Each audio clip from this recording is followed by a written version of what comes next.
Welcome to Know Your Leader, where voices rise, a platform for change where leaders realize the weight of their words, the power they hold, a stage to shape the future, young and old. Here we seek the truth, we ask the questions bold, we probe the depths of policies untold. Join Usiyabonga Mpungose as he explores the leaders who shape our world in store. With every word, a story is told of hope, of struggle, of a nation's hold. Let's know our leaders, let's hear their tale, and may the wisdom our future prevail.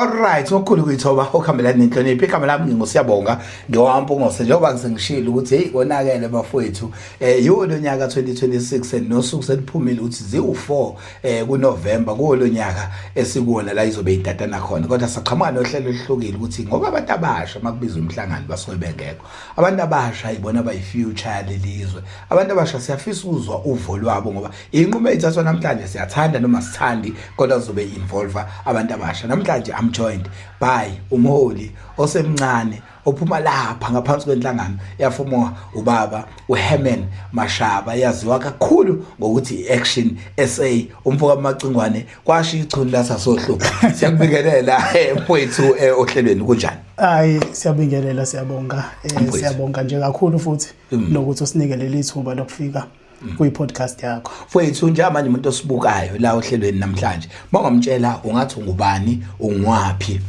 bakubuza kanjalo lenkandla bathi ungwaphi awuzisho ungwaphi mfowethu ngubani uSimiso Mchunu umfana nje waseKatsi waselokishini ngizalelwe endaweni yala ePietermaritzburg ngaphinde futhi ngakhulela khona endaweni yakaMpumuza ilapho engikhulele khona ngibese ngiqala ke ijeni yami yakapolitiki engiyiqale ngisasesikoleni high school mfowethu ngoba ngithatha ngifuna ukuchecka lapho ufunde kuziphi ikole mhlambe before nje singene kwipolitiki kakhulu uphuma kuyiphi background uma ungangakhela because mina ngiphuma ku4 room kagogo kanjalo umunye lale kitchen kanjalo so wena uphuma kuyiphi ibackground nje mfowethu no mhlambe yenye yezinto lezi engenze ngajoin ipolitiki because ibackground engiphuma kuyona akuyona ibackground ebiyinhle but bekuphileka bekuphileka bese umndeni obuphila ubaba ube nespaza shop siphila nje ngespaza shop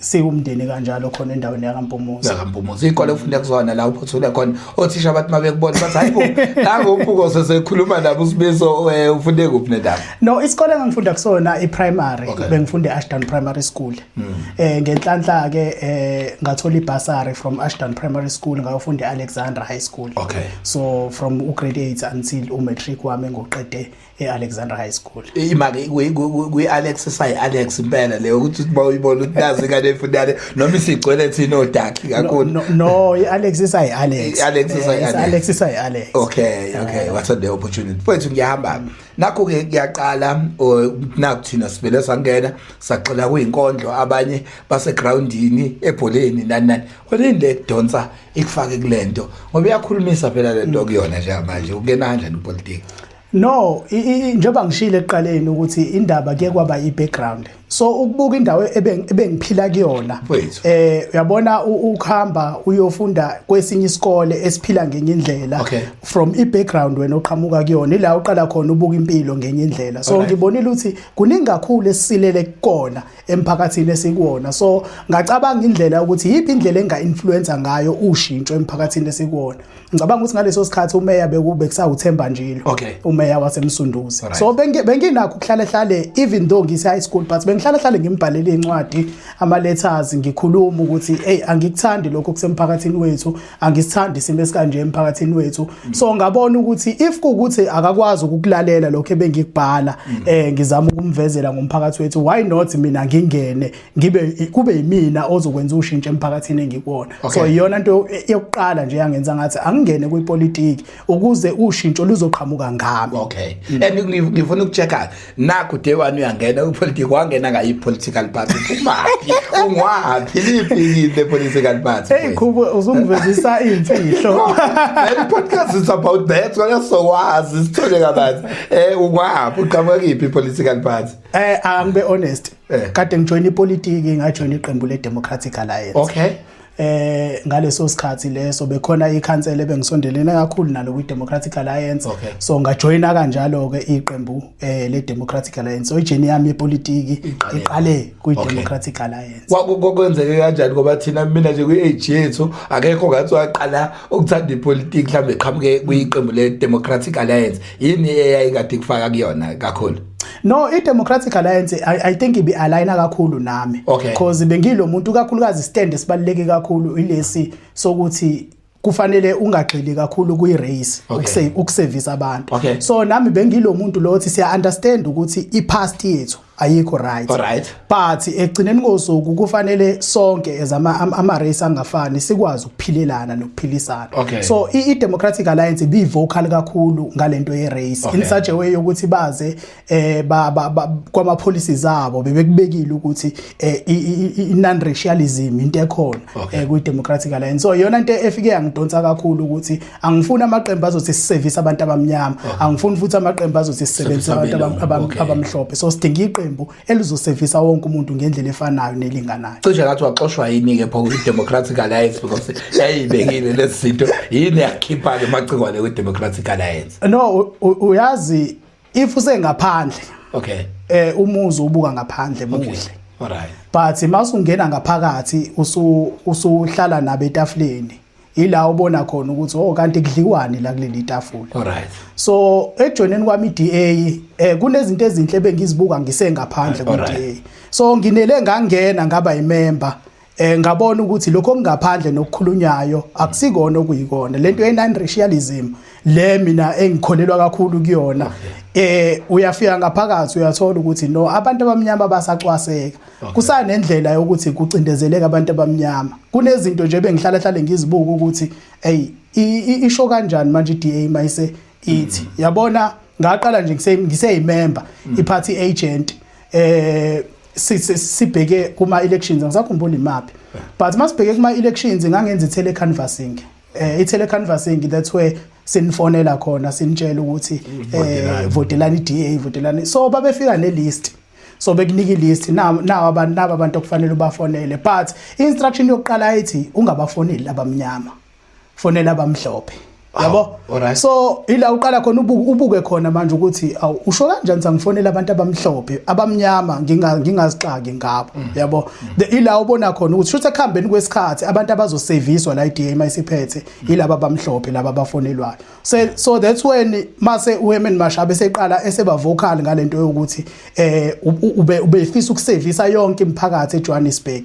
but iDA yamcindezela ithi akuservice indawo zabantu abamhlophe so uyayibuka lento siqala phansi lento le iqala kunina nisebancane nisala etafuleni ukuthi anikhankasa abantu abamhlophe kuphela even mina umphakathi engikuona njengoba ngisho bengifuna ukusebenzela umphakathi nokusiza umphakathi ngikhumbula kulawa ama elections sa allocateelwa ama poster u5 you can't tell me ukuthi umphakathi wonke uzofaka ama poster u5 so but endaweni ezabantu abamhlophe ama post uthola ukuthi kuphuma 150 emphakathini so ila ubona khona ukuthi abanendaba nabantu abamhlophe and abafuni abamnyama and abafuni ukuthi beze bebakhankase ukukhombisa ukuthi mase bengayitholi service delivery abakwazi ukucomplaina kubona because ababathembisa ngalutho vele yabo abantu abafuna ukubaservice ilaba abamhlophe so yenye izinto engenze ngathi let me step back kulento njengoba ukhuluma ukuthi umuzi mawubona ungaphandle unenyinto nanku ke lo ugqokile namhlanje kaHerman Mashaba yini le wafika wayibona ungaphandle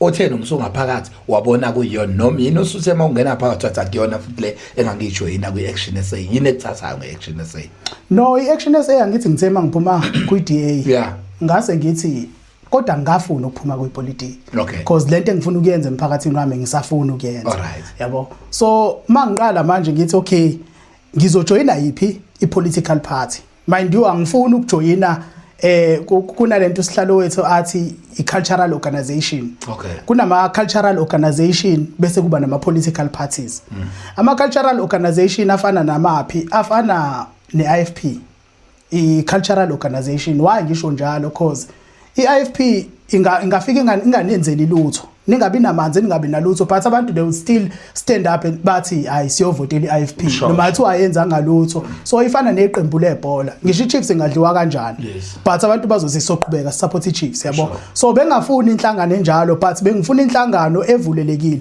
But ulikhumbula ipoint lami ukuthi ngithe ngiyayifuna lento ye-non-racialism. Okay. So i-Action SA ibi vocal ngendaba ye-non-racialism. So ngase ngithi hayi no kuona wonke amaqembu sengiwabukile nangendlela asebenza ngayo. I think i-Action SA ya align kakhulu nama values ami. Okay. So nakho kusofikile kwi-Action SA uma ubuka bakhona ANC, bakhona MKP, bakhona DA, bakhona IFP, khona wonke amaqembu akhona eNingizimu Afrika. Yini into othi wena nge-Action SA i-stand out njengamanje umuntu oyibukayo ichaza nje i-Action SA ukuthi uma i-Action SA ithini into esiphuma phambili ngayo yini le?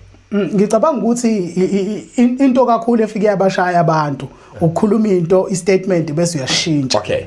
I-Action SA kusukela ziqala yaba vocal kakhulu ngalento ye-illegal immigration. Sure. So yakhulumisana nayo even kungangenzeki lento yokuthi kulingane emaspaza shops, yaba vocal izisuka ukuthi asibe nento ekuthiwa ispaza for locals. Okay. Lapho sithi khona asivale i-economy yasema township. Kube ukuthi izo operate kuphela abantu basema township. So yaqhamuka nento ekuthiwa ispaza for locals. Ngiyabona nje manje sekunalento illegal immigration nani but sibe vocal kusukela kuqala namanje futhi sisa vocal sisamile lento yokuthi illegal immigration asihambisani nayo. Mfowethu ukuchecka kule ye-illegal immigration uma uchecka imvamisa enkulu nengiyangiyibone kuma socials yayigxile kakhulu kulaba bebala elimnyama. Ngifuna ukuchecka nihamba kangakanani nokufika kwabanye aba-illegal kodwa beyizinhlanga whether ezimhlophe whether bama China whether bayini nihamba kangakanani i-Action SA lapho? I think uma uzolandela kakhulu uNasiphi Moya eTshwane i-Action SA umeya waseTshwane uyafika kwamanye ama buildings uthola ukuthi uzofica kunabantu aba-illegal akwama China.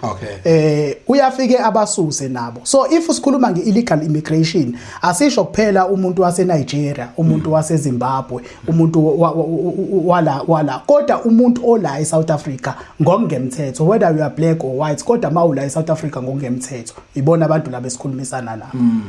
So wena njengamanje ngifuna nokuchecka uzalwe ngamuphi unyaka uneminyaka emingaki before siqhubeka kakhulu awunikeze umbukeli la ngoba mhlawumbe sonezibayitshela ukuthi irazi endala nje ngilandini phela nithola lale ziqu neminyaka emingaki ngoba sila no ngineminyaka ewu26 njengamanje unyaka ewu26 unyaka engizale ngawo unyaka 99 kuSeptember 1999 September so uyafana ne2K wena masipala si 2000 sishonele so njengamanje usuku liphumile i-Action SA iyiphi noma uyibona ikuphi kulama elections akhona mind you eKZN esikuyona abantu onyaka 2024 bakhombise ukunikeza iqembu leMK isupport enkulu because ilona lagcina lithola 45% so kwaba iFP incane 19% to 70% ANC kanjalo so and i-Action SA uyibona ikuphi ke kulama elections esiyakuona ka2026 yamanje?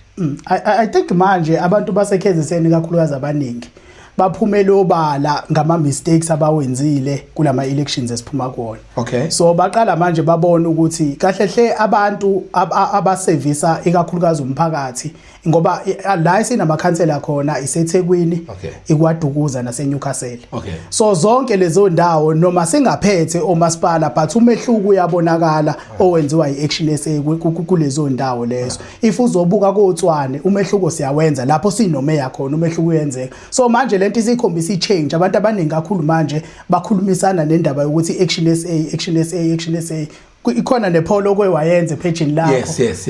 If ukhumbula ama numbers ayephezulu kakhulu iAction SA ikhombisa ukuthi iyakhula kakhulu isupport eKZN. Alright. And then enye into ekade checkwa kuma candidates enu ekade niwakhetha amaningi awo siyawazi ukukhuluma ngabo Moyo ukhuluma ngabo aboXolani besokuthola nani yipi criteria as Action SA eniyisebenzisile kulonyaka ukuthi nikwazi ukukhetha ama council enizofolosa ngawo? No ngicabanga ukuthi kakhulukazi okubalekile okufike kubhekakale ukuthi ikhona into eproven kuwena ukuthi uyawusebenzela umphakathi noma uyawuservice umphakathi. Okubalekile nje irecord lakho ukuthi alikhombisa ukuthi wena njengoba uthi ufisa ukuba ucandidate weAction SA uyawusebenzela ngicabanga ukuthi enye imibuzo iphumile manje isystem yokuthi abantu aba-apply online if befuna ukuba ama-candidates eAction SA. Eminye imibuzo ofika ubuzwe yona lapha ya ukuthi yini uyenzela umphakathi wakho. Angikholwa ukuthi ungathi ufuna ukuba ucandidate usebenzele umphakathi waseMpophomeni while kuyingekho into ke wayenza uyenzela umphakathi wakho ungakabi ucandidate. So niyayicheka nalezi zinto ezifana naleyo. So manje kade ngibuka ngazi noma wake waqondana nenye ama podcast ngoba esike sanayo iyouth esike sane MK Teens udadewethu ekhulumela MK sanomfana weCosas owafika futhi naye la ekade ekhuluma and then ngicela sizophinda sibe no MKP nani. Yinto inothile kulabantu abasha kade befika mhlawumbe wake waqondana nayo yedwa nje mhlawumbe ku podcast noma ngokwi-clip yinto ofika wayinotha wathi mina ngcono ngayo as-Action SA kubantu abasha. No, I think basa ikakhulukazi kade ngilalele lo I think oweCosas. Okay. Ikakhulukazi basa nalento le yokuthi asifani noma basa nalento yokuthi kufanele kubhekakale abantu abathize noma kulekeleleka abantu abathize. Kanti thina sithi siyayi-understand ukuthi i-past yethu ayikho yinhle. Siya understand ukuthi abantu abamnyama kade becindezeleka. So manje sesifuna ukuservice wonke umuntu ngokulingana but singakhohliwi ukuthi abantu abamnyama kufanele be-upliftwe nawo ukuze bekwazi usibelingane nabantu abamhlophe ngoba kunzima ukurana izwe abantu bengalingani. So kufanele be-uplift abantu abamnyama befane nabantu abamhlophe. Even ngisho kukhona ipolice ebeyifakwe i-ANC ye-BEE. Ibiyinhle le yanto leya. But if usuyilandelela kahle uyabona ukuthi kubenefit abantu abathize bekhadi elithile beqembe elithile yabo. So manje thina sifuna kubenefit wonke umuntu kungayi ngokuthi wena useqembini elithize noma uphatha iphi membership yabo akuservice wonke umuntu. Ungidriver kahle mawungisa lapho ngoba ngifuna ukuchecka ke iqembu leqembu manje sengifuna ngiphendula nento ngizoyi-addressa kanjani indaba ye-youth unemployment. Namba abantu ababuka podcast bathi ake siyinikeze Action SA yethu nina into abathi mabekutshela yona abantu abadala phezulu bathi yini abazoyenza ukwazi uku-addressa inkinga ye-youth unemployment. Mhlambe angazi noma ngingayibuka noma ngoba mina ngiqhamuka eMsunduzi uMasipala. Mhlambe ngicela ukuyehlisa ngiyibeke ezingeni la local. Lika Masipala. Alright. Lana sibhekene kakhulu nokuthi abantu abasha abayithola imisebenzi noma abantu abasha abasebenzi. So okubalekile njengamanje okufanele kwenziwe kakhulukazi uMasipala noma kwenziwe abaphethe nathi esikholelwa kakhulukazi ikona. Kunendlela zo-create amathuba omsebenzi. Number 1, wena njengohulumeni ukwazi ukuthatha yonke intsha uyisebenzise yonke isebenze. But kufanele ube nendlela yo-create amathuba omsebenzi. So wa create kanjani amathuba omsebenzi? 1, uhlanze idolobha. Idolobha lethu eMsunduzi lingcolile. Akekho umuntu ongafuna ukuzo-investa noma ukuzofaka imali ukuzotshala imali noma avule inkampani yakhe ePietermaritzburg ungayivula kanjani lela dolobha lingcolile. So 1 kufanele idolobha alihlanzeke. 2 security.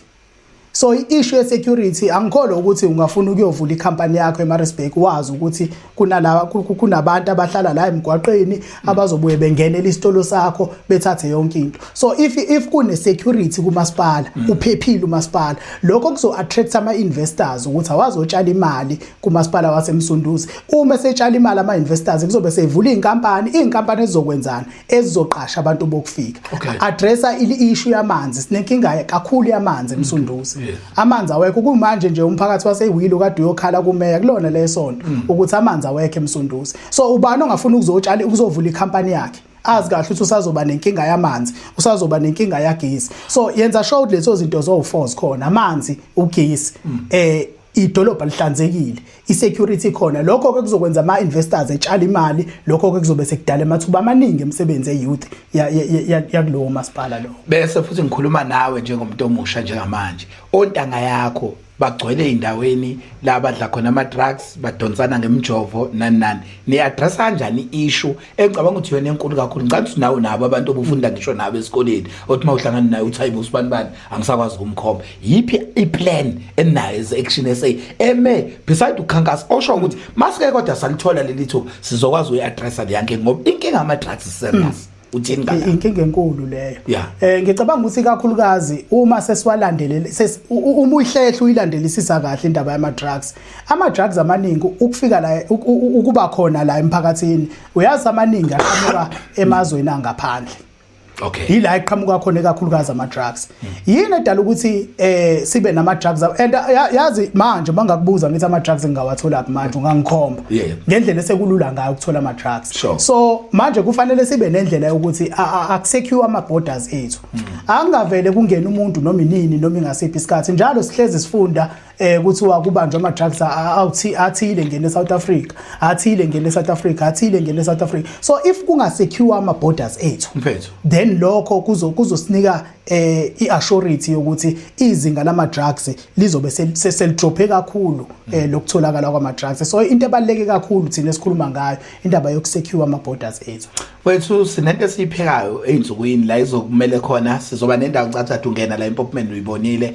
engathi ifulelwe ngotshani ibizwa ukuthi seZMTE laphana ke sizokwazi ukumema mhlambe leaders from Action SA sazothumela isimemo even ngibona ozwakele ama senior kunini babe khona bezohlala la kuzoba khona ne debate sibe nawe sibe noqhamuka kuyiDA kube MKP kanjalo bese nimeme 10 wama leaders from your organization benibona ne debate uyabasaba yini na abanye abantu abasha just debate ezinto ezifana nalezo la kaphambili no angikholwa ukuthi kungakhona umuntu engamsaba ikakhulukazi makuya kwi debate akekho umuntu engimsabayo ikakhulukazi futhi masisovezelana imbono ibe yiyona i debate okubalekile kufanele ibe ngokubanga ikipa kodwa kufanele i debate egcineni iphume nama solutions ukuthi si addressa kanjani ama issues esibhekene nawo eSouth Africa so nami ithuba elihle lelo kodwa egcineni kosuku abangezi ngokuthi sizobanga kodwa asiphume nento eyodwa ukuthi masiphuma la si addressa kanjani ama issues esibhekene nawo eSouth Africa nje manje kunomuntu omusha ukubukayo hopeless lahle ithemba ugraduate uqedile participant asihlanganile useze wakhetha ngisho uyinikele etshwaleni uma bheka le camera eqondeni nawe umbuyisa ithemba ngama seconds ambalwa ungathini kena mangathi ukhuluma naye nje manje no ngicabanga ukuthi okubalekile njengamanje mhlambe angiqale ngikuveze lokho ukuthi sekuvelile kakhulukazi abantu abasha sebelilahle kakhulu ithemba if ubuka ama state abantu ekufanele ngabe bayavota bako 40 million but kuvote 16 million kuphela so lokho kuveza ukuthi abantu bancane kakhulu abantu abavotayo yini abantu bengavoti ithemba seliphelile so mina ngingathi kumuntu osephelelwe yithemba akahambe eyobuka ikakhulukazi indawo yaseTswane lesiyiphethe akahambe eyobuka ukusebenza kwamakhansela ethu eThekwini ukusebenza kwamakhansela eAction SA kwaDukuza ukusebenza kwamakhansela eAction SA eNewcastle bese uzobona ukuthi basakhona osopolitiki abafisa ukuseva nokusebenzela umphakathi Siyabonga kakhulu bafethu lo bekade simlandile umholi weAction SA kahle hle bese kulandela ufuna ukwazi uleader as who lapha kweMK lokho zathi Action SA cisha athi MK noMC uleader kuyini lapha kweAction SA no lapha yana bengu original coordinator eMsunduzi kuma elections za2024 then okwamanje ke cause besingenaye uoriginal coordinator so yimino besabambile ukucoordinator iAction SA eMsunduzi mfowethu so manje ngoba ngisho nje ukuthi into esuke siqale sikulandele yona i-episode yokuqala suke senzena abantu ukuthi bakubone noma bakwazi kodwa mase sesiqedileke sesiyobe seziya kwi-debate uyobona nje mawufika kwi-debate yobusunaba abantu ababekulandela from the day wakade ukhona kwi-podcast so njengamanje kumuntu ke okhona osibukayo osho ukuthi mhlambe njengala improvement angazi mhlambe ukuthi uxhumana nobani ukuze ujoine yona iAction SA nitholakala kanjani akuphi offices enu kuthintwaphi wenze njani umuntu ofuna ukuba kuAction SA no if ufuna ukwenza membership yeAction SA uyakwazi ukungena epage leAction SA uyenze imembership online so ngokuthi ke asikabi nawo ama office eAction SA ngqo asemsunduzi but ngicabanga ukuthi njengomuntu oyicoordinator eAction SA eMsunduzi if kuukuthi uyafisa ukuba ingxenye Action SA nokujoyina Action SA ungaxhumana nami direct sikwazi ukuthi sikhulume. Inamba yami u076 188 9065 iphinde 076 188 9065. So noma ubani ofisa uba ingxenye Action SA ofisa ukujoyina Action SA angangithinta nje sikhulume sibone ukuthi siyangalaphi. Kuma pages bakhona bazofuna futhi ukulandelela nakhona mhlambe bedinga enye information ngabanika uthini lapha epage lakho. Page lami ku Facebook uSimiso Macingwane. Okay. uFacebook uSimiso Macingwane wona ke ngiusebenzisayo, amanye ama social accounts angiwasebenzisi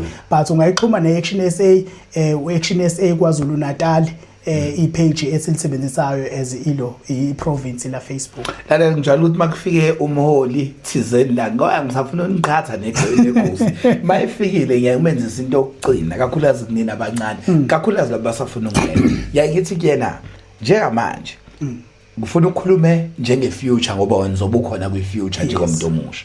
Ukhuluma engathi ukhuluma kwi-future. Ukhuluma ngoba le video ngifuna ukuyibuyisa mhlazana ningasazenzi lezi zinto. Nakho nithatha umsunduzi noma umngeni noma ini as Action SA.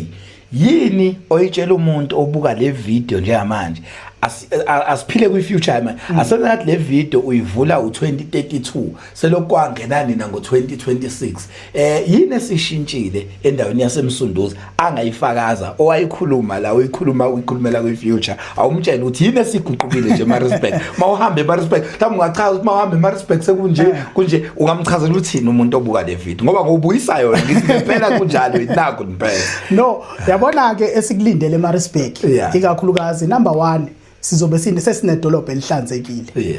Number 2 kunendawo engayithandi eMaritzburg ayiwona ngisho 2 kilometers away from ilegislature la kuhlala khona uPremier. Kunendawo esiziyaqamba igama kwathi uyiSomalia. Why kuhlala abantu bokufika lapha wena ukwazi ukungena wena ozibona umuntu wangaphandle uma kuleya ndawo leya and iseduze nelegislature la kuhlala khona ama members of parliament. So leya ndawo leya siyafisa ukuthi ilungiswe ihlanzwe besuswe abantu bokufika abangekho lapha emthethweni. Iyona ke lezo zinto esizibona sesikwenzile. Sizibona leya ndawo leya seyilungisekile, sizibona amability lawa ahijackiwe asehlala abantu abangawa own siwabona sesikwazile ukuthi sawabuyisa on abantu abafanele idolobha selihlanzekile ezokuphepha sezikhona idolobheni lasemsunduzi amanzi uma uvula umpompo usuwathola amanzi ugesi wemuntu akobe niyathola amanamba abaphethe sengikhuluma kwi-future akobe niyathola lonke lapho babukela amanzi no akhona yabona lokho ngifuna nje ukuqinisekisa ukuthi into yokuqala esibheke kuyona uma abantu besithemba besinika ivote emsunduzi into yokuqala indaba yamanzi siyafuna ukuyi-addressa kakhulu because leyo nto leyo ibalulekile i-basic need yomuntu uma ubona i-South African Human Rights ilwa uma ngabe ukhuluma indaba yama illegal foreigners wayingalwi mangabe abantu bencisha ilungelo lokuba namanzi because ilungelo lomuntu ukuthi akabe namanzi ahlanzekile ukuwaphuza. So why abantu khona abantu la mawunyuka uya kogezibuso baphuza nenkomo and ibhlungu leyo nto leyo kubantu bakithi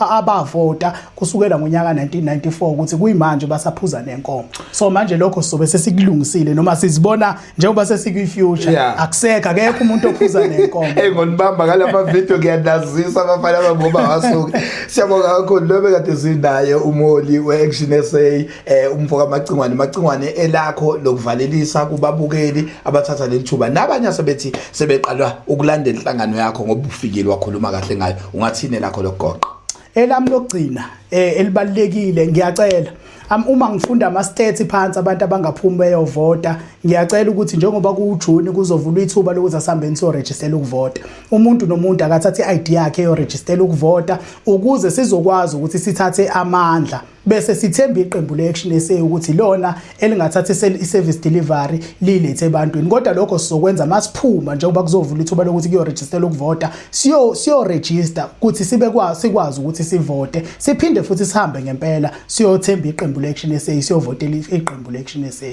Siyabonga kakhulu umbukelo wale podcast. Don't forget to like, share and subscribe. Lo bekathi sinaye umfoka amacingwane wonke ama political parties azolokhu efikile eshintshana kulezi zihlalo kuze kube bayaphatha. Kodwa engikwazi ukuthi ngoba ngibaqopha ngelinye ilanga lamavindayo bebabuyela ngithi start and sekumnandi manje sasho ukuthi wawuthest vele skip clips sithi wena nje lo wawuhlele ezithulini ungakaphathwa sebevulelwe icapho umacingwane la bengasabuyeli kubantu bengasathinteki bengasafoneleki sithi awusathola kanjani wakade utholakala kulesi sikhathi. Siyabonga mfethu kodwa usihlonipha uze kwe podcast yethu mfethu namhlanje. Ngiyabonga kuba kakhulu, ngiyabonga nje nethu. Yini kwenza uthande le podcast lezi ngikuthi ngiyibuze leader before yapi. Yini kwenza ukuthi uvume ngoba amanye ama podcast abanye abantu bayaqhapha kuyakona. Yini kwenza ukuthi uvume kuza kule podcast? No, into ebalekile number 1 i podcast engikholelwa ukuthi iyona ekhuluma amaqiniso nekhulumisana ekakhulukazi ekuvezeni ekakhulukazi ingqinamba ezenzeke emphakathini local because ama podcast amaningi asedila kakhulu no national no provincial kanti mina ngikuthanda ipolitiki ngiyithanda la local. So le podcast le ngiyibona izovulela kakhulu ithuba lokuthi abantu abazi abaholi babo local abazi futhi amaqembu abo ukuthi asebenza kanjani local. So ngibona abantu abasha into nje okuyiqhenye ngaze nizenzayo la uphuma khona nje usuke waba involved kuzona mali kade zenziwe njengomuntu omusha nje endaweni yakho oqhamuka kuyona endaweni ku-Action SA endaweni nje wena ku-Action SA ezumuntu omusha njenganathi nje la ukuthi namaciko sibuye sihlanganele endaweni mhlambe niklinele okoko yini nje enike niyenzeke nje neyabantu abasha onabo endaweni ophuma kuyona? No, into ebengiyenza njengoba ngasho ukuthi ngayijoina kudala ipolitiki, into ebengiyenza bengine team yebhola. How nice. So bengine soccer team ebesi na no besiwina so besine soccer team and besidlala sizisa join enye league eDindeli. So inhloso kakhulukazi bekuqoqa kakhulukazi ontanga yami ukuthi asenze something ngento yethu because ekugcineni kosuku if singenzanga something siphelela kuma drugs sigcina senza izinto ezironke engafanelekile. So iyona into kakhulukazi bengifocus kuyona ukuthi asibe neteam yebhola siqoqa abantu abasha besuke emgaqweni bebe nento abayenzayo. Siyabonga kakhulu umbukeli wale podcast bafowethu nishare lawo ma clips ahamba finyelele nakubaholi bazo lezi zintwana ezincane madoda ezwa representayo ngoba kubalekile umholi wakhe sekubuka thi yangirepresent intwana yami lapha kufinyelele sibabone bekhula sibone beguqula izimo zaseNingizimu Afrika wonke ama political parties avulelekile. Ungakwazi usendela even email lapha ku mentrosproduction@gmail.com sizoresponda kuwena bese siyambiza umholi sihlale naye iyeza ke debate ihlomile mfowethu ba ready odaka yakho ngizoyibeka zithi ukududulana ibulalana. Sibonge macingwane mfowethu. Hayi siyabonga kakhulu. Siyabonga kakhulu show.